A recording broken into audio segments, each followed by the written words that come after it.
Dulu anak ini cuma bisa makan nasi garam, pakai sepatu bolong, dan dihina tiap hari cuma karena ayahnya seorang supir. Tapi sekarang, dia jadi orang terkaya di kotanya. Hidupnya berubah total, dan kisahnya bakal bikin kamu merinding. Assalamualaikum teman-teman. Selamat datang kembali di channel ini, tempat di mana kamu bisa dengerin kisah-kisah inspiratif dan penuh pelajaran hidup yang gak kamu temuin di tempat lain. Semoga kamu yang lagi nonton dalam keadaan sehat, bahagia, dan selalu semangat mengejar mimpi. Sebelum lanjut ke ceritanya, yuk bantu channel ini terus berkembang dengan klik tombol like, tulis pendapat kamu di kolom komentar, dan tentu aja subscribe biar kamu gak ketinggalan cerita-cerita luar biasa lainnya. Jangan lupa juga tulis sholawat di kolom komentar sebagai bentuk cinta kita kepada Nabi Muhammad SAW, dan sekalian tulis juga, kamu nonton dari kota mana nih? Siapa tahu ada yang satu daerah. Namanya Raka. Sejak kecil, hidupnya sudah akrab dengan kesederhanaan yang bahkan seringkali nyaris tak layak disebut layak. Ia lahir di sebuah kampung kecil di pinggiran kota Solo, dari pasangan suami istri yang hidupnya pas-pasan. Ayahnya, Pak Wiryo, bekerja sebagai supir pribadi untuk seorang pengusaha tua yang tinggal di pusat kota. Ibunya, Bu Lastri, seorang ibu rumah tangga yang kadang menerima upahan mencuci pakaian tetangga untuk menambah uang belanja. Rumah mereka sangat sederhana. Berdindingkan papan dan triplek bekas, lantai rumahnya masih tanah yang padat dan berdebu saat kemarau serta becek saat hujan. Ukurannya kecil, mungkin cuma sekitar 5x6 meter. Disitulah Raka, orang tuanya, dan dua adiknya tinggal. Satu ruangan dijadikan kamar tidur bersama, sementara bagian lainnya difungsikan sebagai dapur dan ruang keluarga. Kalau hujan turun deras, mereka sering harus menaruh ember atau baskom di sudut-sudut rumah karena atapnya bocor. Meski hidup serba terbatas, Raka tumbuh jadi anak yang tangguh dan tidak banyak mengeluh. Setiap pagi, dia bangun lebih awal dari anak-anak seusianya. Sebelum berangkat sekolah, ia sudah membantu ibunya mencuci piring, menyapu halaman, bahkan terkadang ikut menimba air dari sumur tetangga karena rumah mereka belum punya sumur sendiri. Setelah itu, barulah dia berangkat sekolah dengan memakai seragam yang sudah lusuh dan sedikit kebesaran, warisan dari kakak sepupunya yang sudah lulus lebih dulu. Sepatunya bolong di bagian jari, tapi dia tetap memakainya setiap hari. Tasnya dari kain kanvas tipis yang warnanya sudah pudar. Tidak jarang teman-teman di sekolah mengejeknya. Ih, anak miskin, sepatunya minta dibuang tuh. Atau, jangan dekat-dekat, nanti kita ketularan jadi kere. Kalimat-kalimat semacam itu sudah jadi makanan sehari-hari bagi Raka. Tapi ia diam saja. Bukan karena tidak sakit hati, tapi karena ia tahu, menjawab ejekan dengan amarah hanya akan memperburuk keadaan. Raka bukan anak yang pintar menonjolkan diri. Ia lebih suka diam, duduk di bangku paling belakang, dan mencatat pelajaran dengan penuh konsentrasi. Meski alat tulisnya sederhana dan bukunya sudah lusuh, ia tak pernah melewatkan satu pun pelajaran. Ia percaya bahwa pendidikan adalah satu-satunya jalan keluar dari kemiskinan. Setiap kali melihat ayahnya pulang kerja dengan tubuh lelah dan wajah kusam, Raka bertekad suatu hari nanti ia harus mengubah nasib keluarga mereka. Pak Wiryo adalah sosok yang sangat disegani oleh Raka. Meski hanya seorang supir, beliau bekerja dengan penuh tanggung jawab dan loyalitas. Setiap pagi, ia pergi kerja setelah subuh dan baru pulang menjelang malam. Di akhir pekan, ia sering mengajak Raka ikut menemaninya bekerja. Bukan untuk bermain, tapi untuk mengenalkan dunia luar pada anaknya. Dari dalam mobil sedan tua milik majikannya, Raka sering memandangi gedung-gedung tinggi dan toko-toko besar yang dipenuhi orang kaya. Dalam hati, ia berkata, suatu hari nanti, aku juga akan punya tempat di kota ini. Aku gak akan selamanya jadi penonton. Namun, dunia tidak selalu ramah pada anak kecil yang punya mimpi besar. Di sekolah, diskriminasi terhadap Raka semakin menjadi-jadi. Ia sering dipermalukan karena tidak ikut les, tidak punya uang saku, dan tak pernah bawa bekal mewah seperti teman-temannya. Saat ada acara perpisahan sekolah, dia jadi satu-satunya anak yang tidak memakai baju baru. Ia hanya mengenakan kemeja lama yang digosok rapi oleh ibunya semalam sebelumnya. Teman-temannya menertawakan, guru-guru memaklumi, dan Raka hanya menunduk sambil menahan air mata. Yang paling menyakitkan bagi Raka adalah ketika ada orang tua murid yang terang-terangan berkata di depan umum, Ngapain juga anak kayak gitu disekolahin tinggi-tinggi? Toh ujung-ujungnya jadi supir juga kayak bapaknya. Kalimat itu menghantam hatinya seperti batu besar. Tapi Raka sudah kebal dengan hinaan. Ia tidak menjawab, tapi di malam harinya, ia menulis kalimat itu besar-besar di kertas bekas dan menempelnya di dinding dekat tempat tidurnya. Bagi dia, hinaan bukan alasan untuk berhenti. Justru itu menjadi bahan bakar semangat. Hari-hari sulit terus berjalan. Ada masa di mana mereka sekeluarga harus makan nasi dengan garam dan air putih saja, selama 3 hari berturut-turut, karena ayahnya belum dibayar oleh majikannya. Pernah pula Raka harus bolos sekolah selama seminggu, karena tidak punya ongkos naik angkot. Tapi ia tidak menyerah. Saat kembali ke sekolah, ia mencatat semua pelajaran yang tertinggal dan mengejar ketertinggalan dengan belajar semalaman. Ibunya, Bu Lastri, adalah pahlawan lain dalam hidup Raka. Meski tidak sekolah tinggi, ibunya selalu menanamkan nilai kejujuran dan kesabaran. Nak, hidup kita boleh susah, tapi jangan sampai kita hina karena malas atau curang, kata ibunya suatu malam ketika mereka hanya punya lauk tempe goreng seadanya. Kata-kata itulah yang selalu membekas di hati Raka. Mimpi Raka untuk menjadi orang sukses tidak datang begitu saja. Ia terbangun dari realita yang keras, dari luka-luka kecil di masa kecil yang tidak pernah benar-benar sembuh. Tapi justru luka itulah yang menumbuhkan semangat baja dalam dirinya. Ia tidak punya warisan, tidak punya kenalan orang dalam, apalagi uang. Yang ia punya hanyalah tekad dan harapan, 2 hal yang tak bisa diambil siapapun darinya. Di usia 10 tahun, Raka sudah punya kebiasaan mencatat mimpi-mimpinya di kertas kecil yang ia simpan di dalam buku tulisnya. Di situ tertulis, "Aku ingin punya rumah besar untuk ibu dan ayah. Aku ingin beliin adikku sepatu bagus. Aku ingin jadi orang sukses." Ia membacanya setiap malam sebelum tidur, sebagai doa dan pengingat bahwa mimpi boleh besar, asal usaha juga luar biasa. Lingkungan sekitar tidak pernah benar-benar memberi dukungan pada Raka. Banyak orang yang justru menertawakan cita-citanya.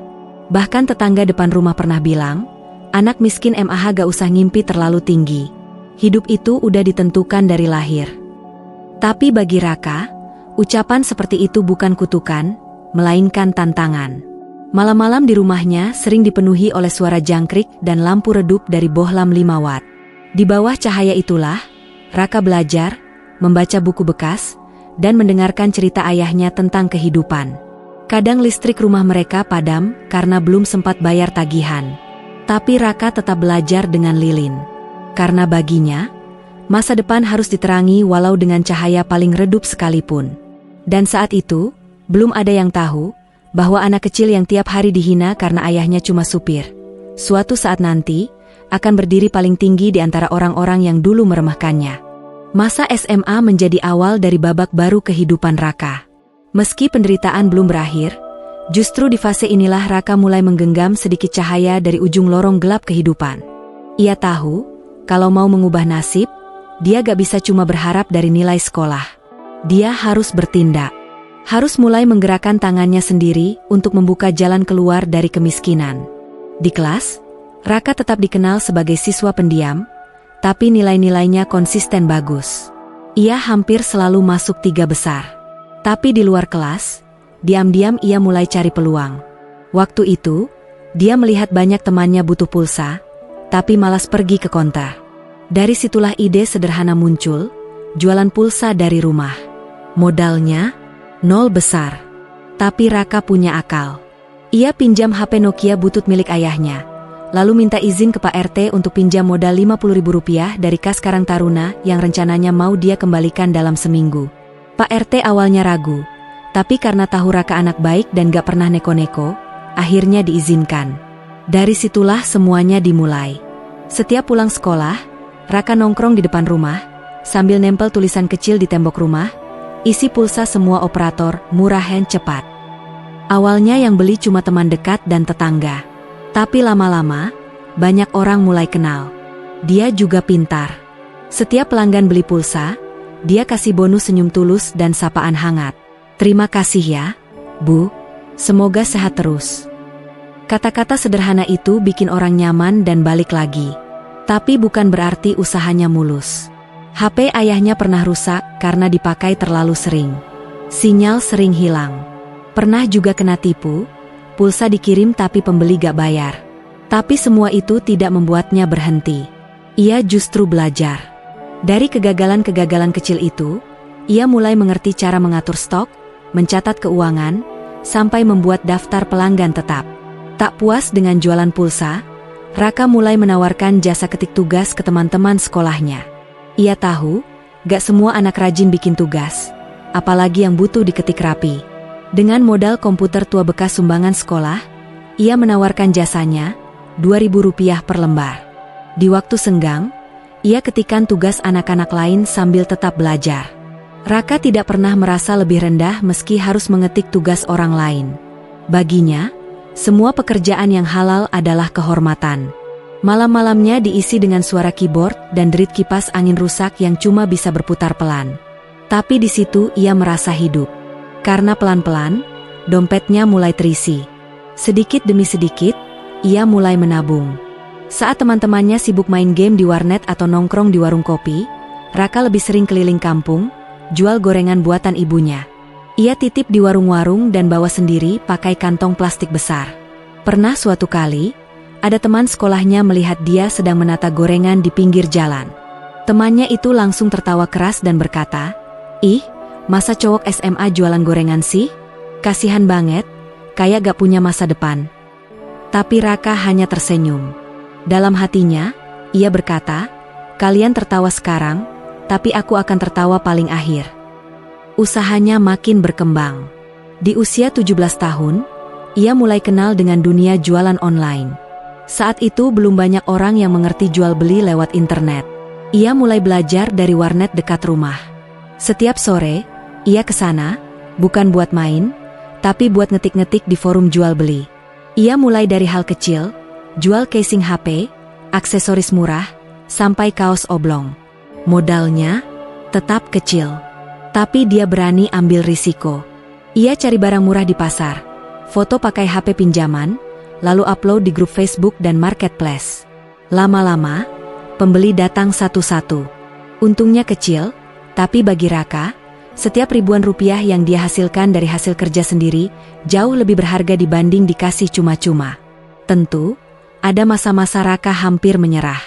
Pernah jualan gak laku seminggu. Pernah dikatain penipu oleh pembeli padahal dia gak salah.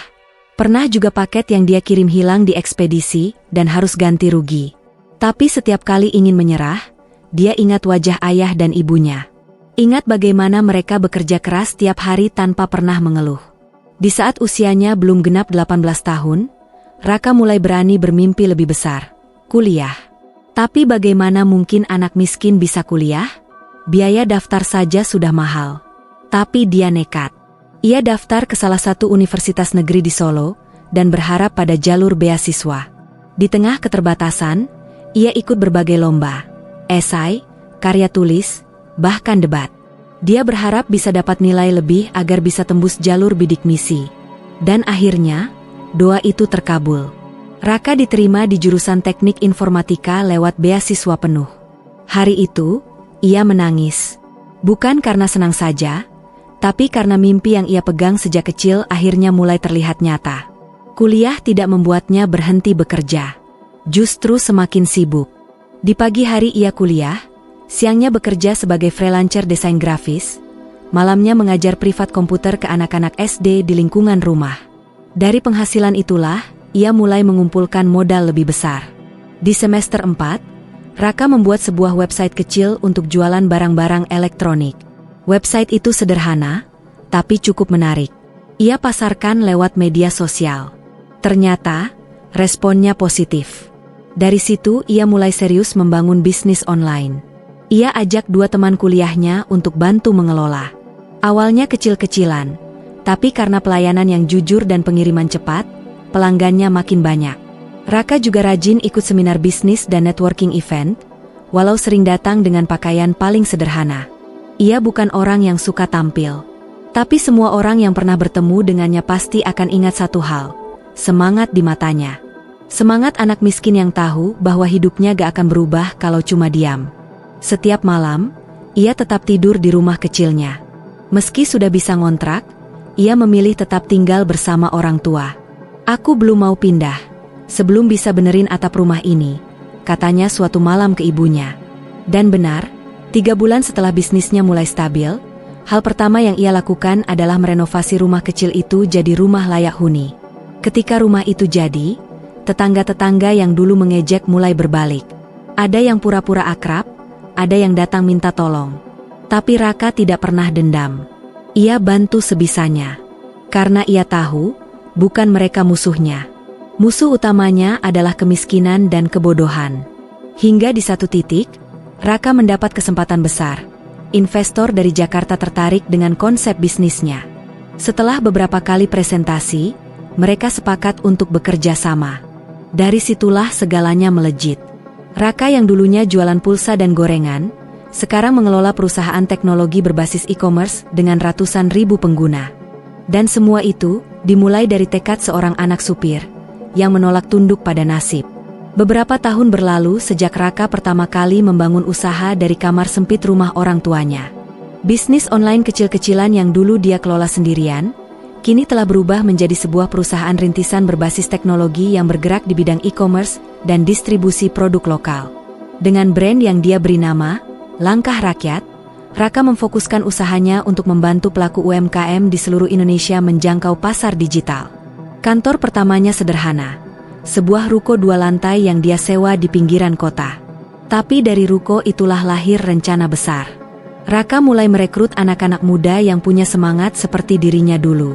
Anak-anak dari keluarga sederhana, bahkan ada yang yatim piatu, ia beri kesempatan untuk belajar dan berkembang. Saya dulu diberi kesempatan oleh hidup. Sekarang giliran saya memberi kesempatan ke orang lain, ucapnya dalam satu sesi wawancara yang viral di media sosial. Tak butuh waktu lama, usaha Raka mulai mencuri perhatian. Cara dia memasarkan produk lokal dengan pendekatan cerita personal, membuat banyak orang merasa terhubung. Ia tidak sekadar jualan barang, tapi menyentuh hati. Produk-produk yang dulu hanya laku di pasar kampung, kini bisa terjual sampai ke luar negeri. Dari keripik singkong, batik lokal, sampai kerajinan tangan, semuanya dipromosikan lewat platform milik Raka yang terus berkembang dari hari ke hari. Investor datang silih berganti. Tapi Raka bukan orang yang mudah tergoda. Ia tetap memilih mitra yang sejalan dengan visinya, membangun ekonomi rakyat kecil. Bahkan saat ada tawaran dari perusahaan asing untuk membeli perusahaannya dengan nilai miliaran rupiah, Raka menolak dengan tegas. Saya membangun ini bukan cuma untuk kaya, tapi untuk mengubah nasib banyak orang. Kalau saya jual, saya mengkhianati mimpi saya sendiri. Dari keputusan itu, namanya makin dikenal. Ia diundang ke berbagai acara motivasi, seminar wirausaha, bahkan beberapa kali tampil di TV nasional. Tapi Raka tetap sederhana. Penampilannya tidak berubah jauh dari dulu. Kemeja polos, celana jeans, dan sepatu sneakers biasa. Mobilnya pun bukan mobil mewah, hanya mobil keluarga yang nyaman untuk orang tuanya. Dan yang paling mengharukan, ketika akhirnya ia membelikan rumah baru untuk kedua orang tuanya, bukan di gang sempit seperti dulu, tapi di kawasan yang jauh lebih layak. Rumah itu luas, dengan taman kecil dan ruang ibadah yang tenang. Saat kunci rumah diserahkan ke Pak Wiryo dan Bu Lastri, air mata keduanya tak terbendung. "Pak, Bu, ini semua hasil doa dan perjuangan kita. Rumah ini bukan hadiah dari saya, tapi hak Bapak dan Ibu atas semua kebaikan yang kalian tanam sejak dulu." Raka tak berhenti di situ. Ia membangun beasiswa pendidikan bagi anak-anak miskin yang dulu sepertinya. Program itu ia beri nama Langkah Awal, dengan tujuan membantu anak-anak dari keluarga supir, tukang becak, buruh, hingga petani agar bisa tetap sekolah dan kuliah. Ia percaya bahwa satu-satunya cara memutus rantai kemiskinan adalah dengan pendidikan. Sebagian besar karyawan di perusahaannya adalah orang-orang tanpa latar belakang pendidikan tinggi, tapi punya semangat belajar. Raka membuat sistem pelatihan internal agar semua bisa naik kelas, baik dari sisi keterampilan maupun mental. Ia bahkan membuka program magang gratis untuk pelajar dan mahasiswa dari desa-desa terpencil. Dalam satu momen peringatan hari jadi perusahaannya yang kelima, Raka berdiri di depan ratusan tamu undangan, termasuk pejabat daerah dan pengusaha besar. Dalam sambutannya, ia tidak berbicara panjang lebar tentang bisnis atau angka keuntungan. Ia hanya mengatakan satu hal yang membuat semua orang terdiam. Dulu saya dikatain anak supir yang gak akan jadi apa-apa. Tapi justru karena hinaan itulah saya jadi seperti sekarang. Jadi kalau hari ini ada yang meremehkan kalian, jangan benci mereka. Jadikan itu alasan untuk membuktikan bahwa kalian layak dihormati, bukan karena kalian kaya, tapi karena kalian berjuang. Kisah Raka makin melejit ketika media sosial mulai membahas perjalanannya. Banyak akun motivasi, kanal YouTube inspiratif, hingga media berita online yang mengangkat ceritanya.